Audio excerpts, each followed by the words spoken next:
A paz do Senhor a todos. Vamos para mais um comentário da lição bíblica desse primeiro trimestre de 2021. Desta feita, a lição de número 5. O título da lição é A Conquista de Jericó. Como sempre, a lição vem com 3 objetivos específicos. O primeiro é que tudo conspirava contra o povo de Deus.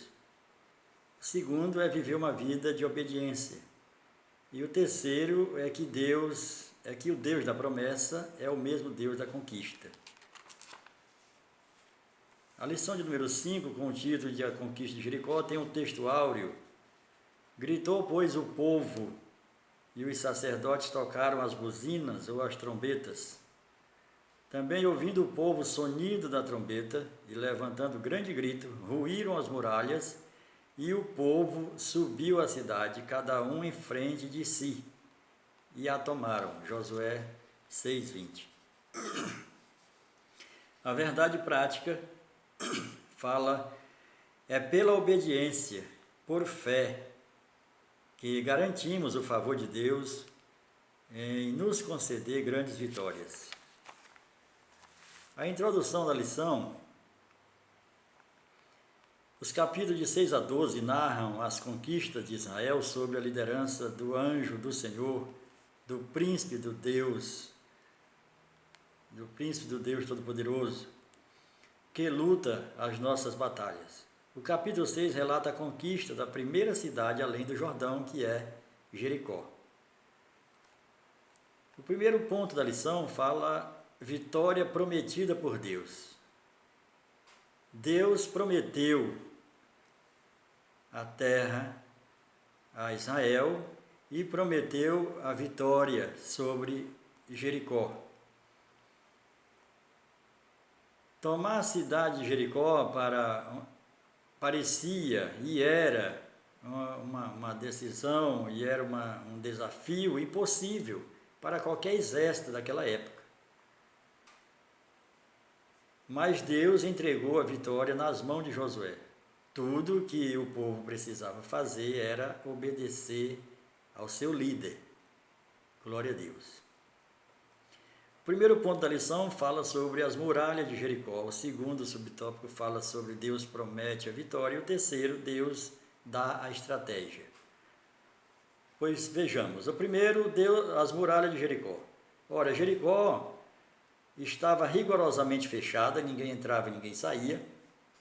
Era a cidade mais antiga do mundo, uma das cidades mais antigas do mundo, fortificada, situada numa posição estratégica, e os muros tinham aproximadamente 12 metros de altura, com 8 de largura, dividido em 2 muros, um de aproximadamente 6 de largura, com outro de 2 de largura. Tanto é que Raabe tinha sua casa em cima do muro. E a guarda, a vigilância da cidade, eles andavam por cima do muro. Amém? Glória a Deus. Então era um símbolo de força, era um poderio militar daquela região muito grande. Os cananeus se consideravam imbatíveis. Mas o Senhor entregou ao povo de Israel toda aquela fortaleza. Pois bem, o segundo ponto fala, Deus promete a vitória. Se Deus promete, nós temos que ter fé, nós temos que crer. Então, nós temos uma promessa de Jesus, que Ele vem nos buscar. Então, nós temos que crer nessa promessa, porque é fiel aquele que prometeu. Nós não devemos duvidar. É claro que em meio do início dessa promessa até chegar no cumprimento dela, nós vamos sofrer algumas situações, nós vamos passar por alguns embates, mas é justamente nisso que Deus prova a nossa fé. Não para que Ele venha saber se nós temos fé ou não, mas para nós mesmos entender e crer que nós temos fé. Então aqui Deus promete a vitória. Capítulo 6, verso 2. Então disse o Senhor a Josué, olha, entreguei na tua mão a Jericó, o seu rei e os seus valentes. Então, no capítulo de Hebreus, capítulo 11, que é a galeria da fé, lá nós vemos que nós pela fé cremos e entendemos que Deus criou os mundos. Então é pela fé. E essa fé foi Deus que nos deu. Amém? Então, graças a Deus que Ele nos deu a fé. Nós só temos que usar. A fé, ela é como um músculo do nosso corpo. Ela precisa ser exercitada. Senão ela vai atrofiando. Glória a Deus. O terceiro subtópico fala: Deus dá a estratégia. Nós devemos sempre estar atento ao que o Espírito fala. Porque o Espírito fala à igreja e nós somos a igreja. Como o corpo de Cristo. Então, o Espírito Santo fala, nós temos que ser sensível à voz do Espírito Santo. Porque as estratégias da nossa vitória, o Espírito Santo nos fala, Ele está conosco, Ele habita em nós. Agora nós somos guiados pelo Espírito Santo. Antes nós não o conhecíamos, nós éramos como ovelhas que não tinham pastor, e nós não era guiado pelo Espírito, mas agora sim. Então, o subtópico 3, Deus dá a estratégia.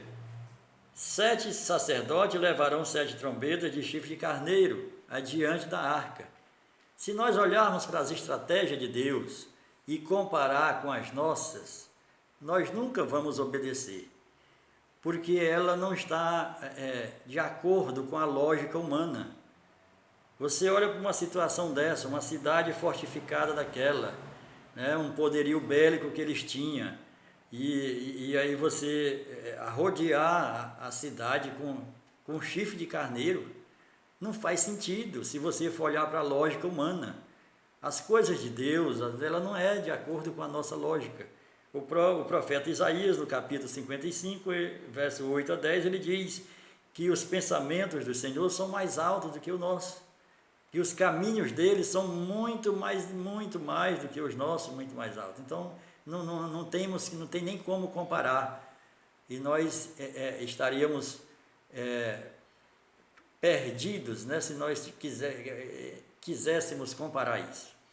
Então, é pela fé, nós temos que ter fé, e a promessa está feita, o que prometeu é fiel, tudo que ele prometeu no passado já cumpriu, tem todo o respaldo, tem toda a garantia que vai cumprir o que está prometido. Então é nós confiarmos, ter fé. E é nessa hora que a gente vacila, nessa hora que a gente às vezes fica deprimido, cabisbaixo, porque olha para a situação e não olha para o autor, né, da fé, né? O autor e consumador da nossa fé. Glória a Deus, aleluia. Então nós vamos aqui para o segundo ponto, que fala sobre o povo obedece. Nós vemos aqui, nesse primeiro subtópico, o povo, Josué obedece a Deus, o povo obedece a Josué. Então nós observamos aqui que o obedecer, como está lá no profeta Samuel, o obedecer é melhor do que sacrificar. A obediência, ela precede as bênçãos. Se nós queremos ser bênçãos, né? Se nós queremos ser uma bênção, se nós queremos receber uma bênção, nós temos que obedecer.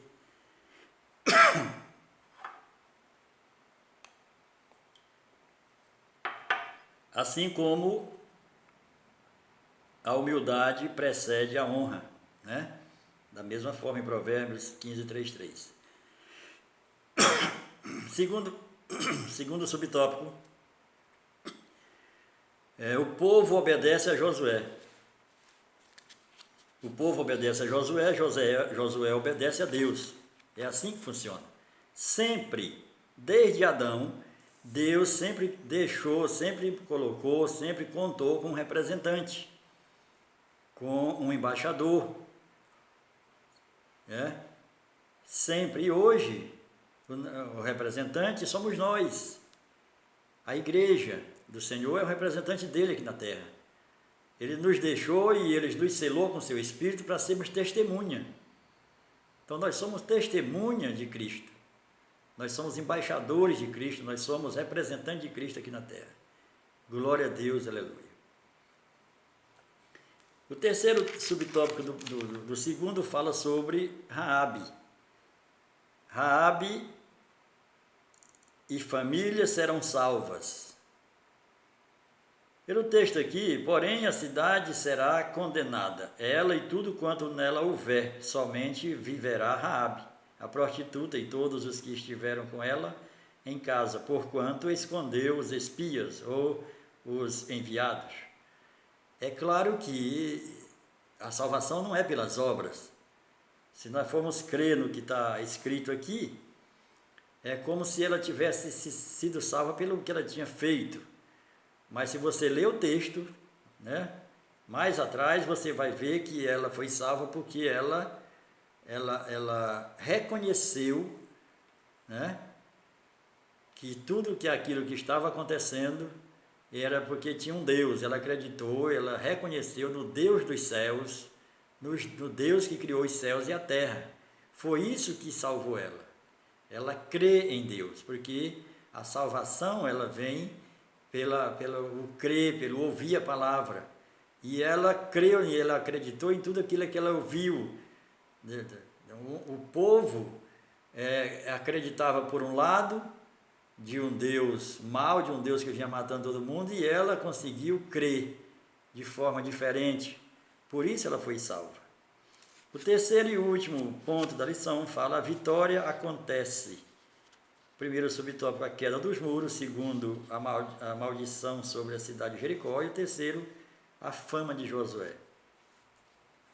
Observamos aqui Josué 6, 20 a 27, a queda dos muros.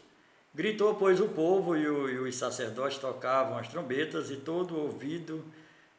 tendo ouvido o povo o sonido da trombeta, e levantando grande grito, ruíram as muralhas.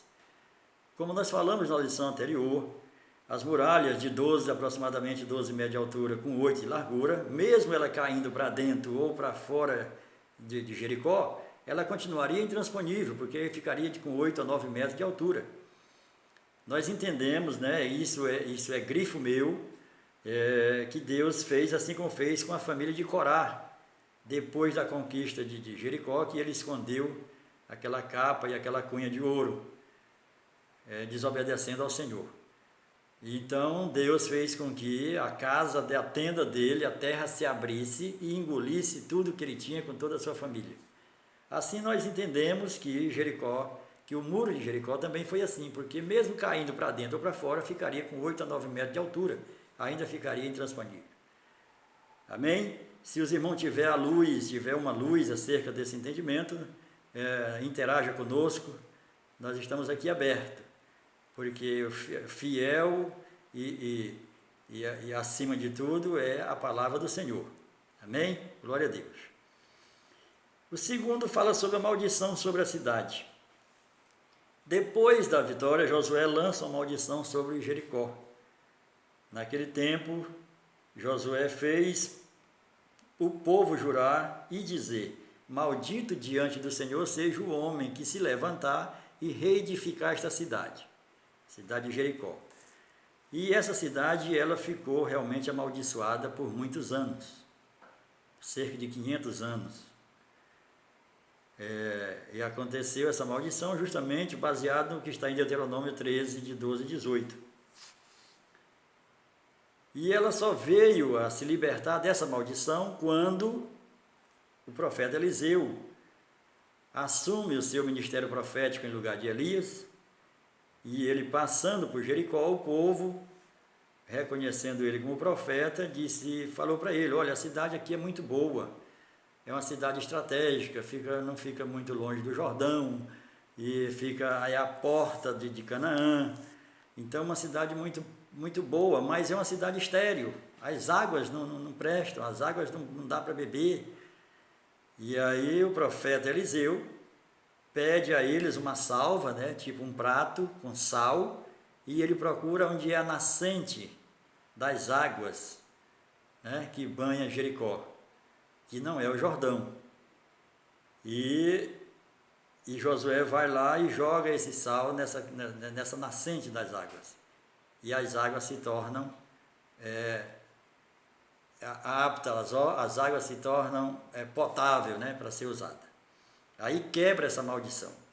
Está em 2 Reis, capítulo 2, verso 21. E daí para cá criou-se uma crendice, inclusive aqui no nosso Nordeste, ali pelo Ceará, Pernambuco, quando o inverno não vem, e aí quando a chuva não vem, as pessoas pegam a imagem, né, dos santos deles lá e colocam sal numa vasilha e saem jogando fazendo esse ritual para atrair a chuva, né? Mas isso não tem nada a ver, né? Isso aí é crendice. Amém? Glória a Deus. O terceiro subtópico fala a fama de Josué. Depois dessa conquista, com tudo que o Deus já tinha feito com o seu povo, atravessando o rio, atravessando o Mar Vermelho, vencendo o rei de Baçã e o rei de Esbom, e atravessando agora o Jordão em plena cheia, e vencendo Jericó, e o povo agora se amedronta muito mais. E isso faz com que Josué seja elevado, né, seja reconhecido. E isso é um perigo para nós, das pessoas, né, deixar com que essa situação suba ao coração e se envaidecer, como a gente tem visto muitos ministérios ruírem, igrejas fecharem, por conta da pessoa achar que a bênção é dele, a bênção está nele, ele está sendo usado, mas não é dele. Tudo que o Senhor nos dá é do Senhor, só está conosco para Ele nos usar. Então nós temos os Espíritos de Deus, nós temos os dons de Deus, mas é para usar em seu benefício, cumprindo a sua vontade. Quando colocamos aquilo como se fosse nosso, né, aí certamente a ruína virá. Sem dúvida nenhuma a ruína virá. Então Josué, ele fez a coisa certa, ele não deixou subir para a cabeça ou descer ao coração, mas ele sempre se manteve na sua posição de servo de Deus. E assim ele continuou toda a sua vida. Muito embora o povo de Israel não obedecessem mais a ele no final da sua carreira. Mas isso ele deixou bem claro quando ele diz que, olha, eu não sei quanto a vocês, mas eu e a minha casa vamos continuar servindo ao Senhor. Ou seja, você tomar uma posição, ter uma postura e continuar servindo ao Senhor e não deixar que aquilo que o Senhor está fazendo com você se envaidecer, para você achar que você é alguma coisa. Nós não somos nada, nós somos vaso. Nós somos apenas vaso e frágil, porque somos de barro. Agora a glória de Deus, o Espírito Santo dele que habita em nós, esse sim é que faz a diferença, que faz a obra. Amém? Tenha uma boa aula, os professores, os alunos, os pastores, que Deus os abençoe, em nome de Jesus. Amém.